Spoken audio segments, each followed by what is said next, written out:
Chapter 19. On the third new moon after the people of Israel had gone out of the land of Egypt, on that day they came into the wilderness of Sinai. They set out from Rephidim and came into the wilderness of Sinai, and they encamped in the wilderness. There Israel encamped before the mountain, while Moses went up to God. The Lord called to him out of the mountain, saying, "Thus you shall say to the house of Jacob, and tell the people of Israel, You yourselves have seen what I did to the Egyptians, and how I bore you on eagle's wings and brought you to myself. Now therefore, if you will indeed obey my voice and keep my covenant, you shall be my treasured possession among all peoples, for all the earth is mine, and you shall be to me a kingdom of priests and a holy nation. These are the words that you shall speak to the people of Israel." So Moses came and called the elders of the people and set before them all these words that the Lord had commanded him. All the people answered together and said, "All that the Lord has spoken we will do." And Moses reported the words of the people to the Lord.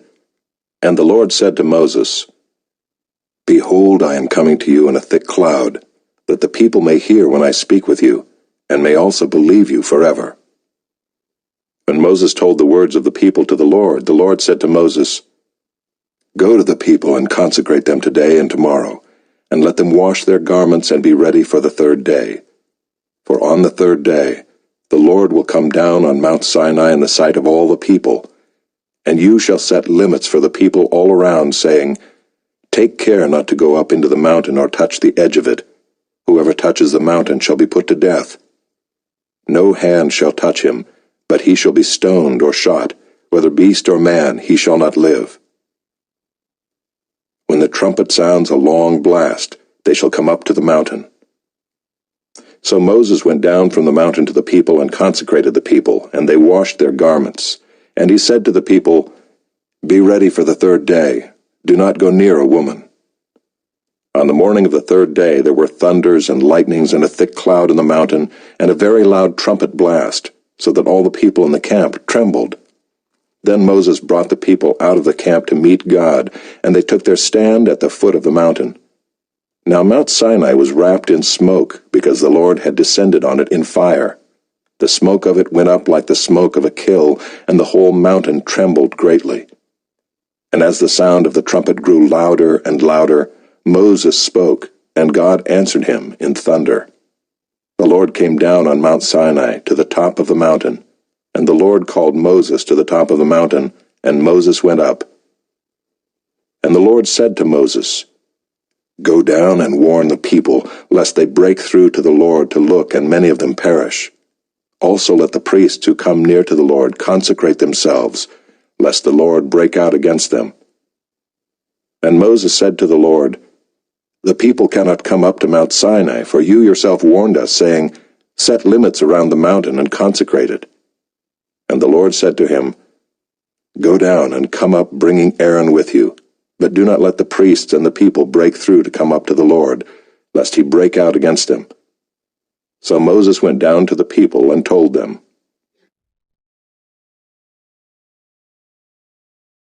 Chapter 20. And God spoke all these words, saying, "I am the Lord your God who brought you out of the land of Egypt, out of the house of slavery. You shall have no other gods before me. You shall not make for yourself a carved image, or any likeness of anything that is in heaven above, or that is in the earth beneath, or that is in the water under the earth. You shall not bow down to them or serve them, for I, the Lord your God, am a jealous God, visiting the iniquity of the fathers on the children to the third and the fourth generation of those who hate me, but showing steadfast love to thousands of those who love me and keep my commandments.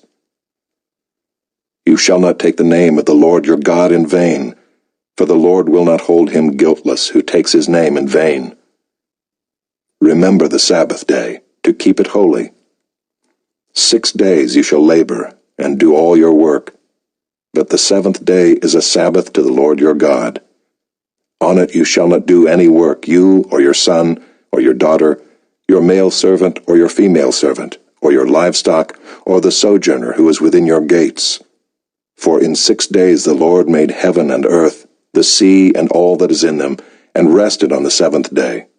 Therefore the Lord blessed the Sabbath day and made it holy. Honor your father and your mother, that your days may be long in the land that the Lord your God is giving you. You shall not murder. You shall not commit adultery. You shall not steal. You shall not bear false witness against your neighbor. You shall not covet your neighbor's house.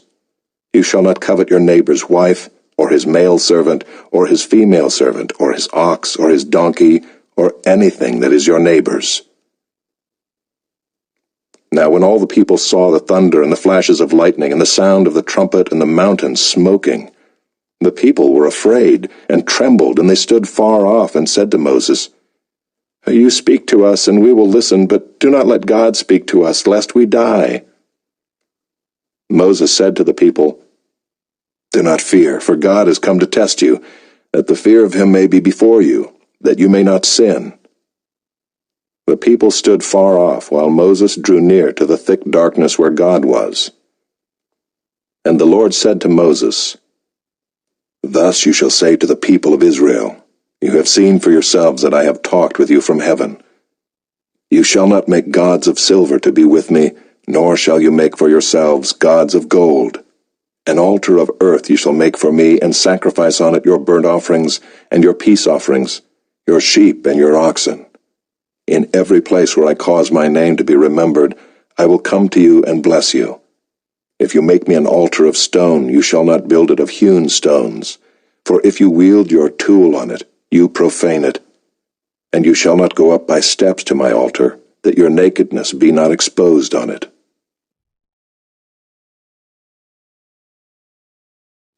Chapter 21. Now these are the rules that you shall set before them. When you buy a Hebrew slave, he shall serve 6 years, and in the 7th he shall go out free for nothing. If he comes in single, he shall go out single. If he comes in married, then his wife shall go out with him. If his master gives him a wife and she bears him sons or daughters, the wife and her children shall be her master's, and he shall go out alone. But if the slave plainly says, I love my master, my wife, and my children, I will not go out free, then his master shall bring him to God, and he shall bring him to the door or the doorpost, and his master shall bore his ear through with an awl, and he shall be his slave forever. When a man sells his daughter as a slave, she shall not go out as the male slaves do. If she does not please her master, who has designated her for himself, then he shall let her be redeemed. He shall have no right to sell her to a foreign people, since he has broken faith with her. If he designates her for his son, he shall deal with her as with a daughter. If he takes another wife to himself, he shall not diminish her food, her clothing, or her marital rights. And if he does not do these 3 things for her, she shall go out for nothing without payment of money. Whoever strikes a man so that he dies shall be put to death. But if he did not lie in wait for him, but God let him fall into his hand, then I will appoint for you a place to which he may flee. But if a man willfully attacks another to kill him by cunning, you shall take him from my altar, that he may die. Whoever strikes his father or his mother shall be put to death. Whoever steals a man and sells him, and anyone found in possession of him shall be put to death. Whoever curses his father or his mother shall be put to death. When men quarrel and one strikes the other with a stone or with his fist, and the man does not die but takes to his bed, then if the man rises again and walks outdoors with his staff, he who struck him shall be clear. Only he shall pay for the loss of his time, and shall have him thoroughly healed. When a man strikes his slave, male or female, with a rod, and the slave dies under his hand, he shall be avenged. But if the slave survives a day or 2, he is not to be avenged, for the slave is his money. When men strive together and hit a pregnant woman, so that her children come out, but there is no harm, the one who hit her shall surely be fined, as the woman's husband shall impose on him, and he shall pay as the judges determine. But if there is harm, then you shall pay life for life, eye for eye, tooth for tooth, hand for hand, foot for foot, burn for burn, wound for wound, stripe for stripe.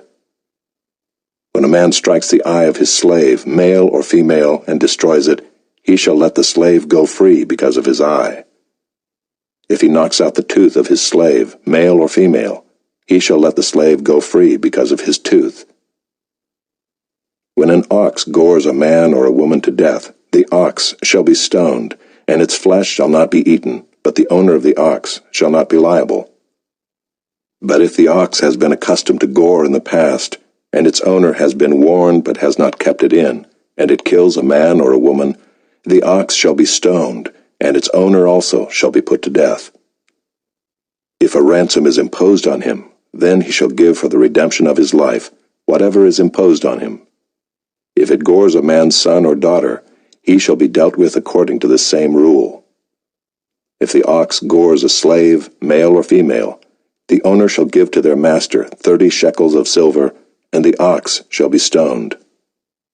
When a man opens a pit, or when a man digs a pit and does not cover it, and an ox or a donkey falls into it, the owner of the pit shall make restoration. He shall give money to its owner, and the dead beast shall be his. When one man's ox butts another so that it dies, then they shall sell the live ox and share its price, and the dead beast also they shall share. Or if it is known that the ox has been accustomed to gore in the past, and its owner has not kept it in, he shall repay ox for ox, and the dead beast shall be his.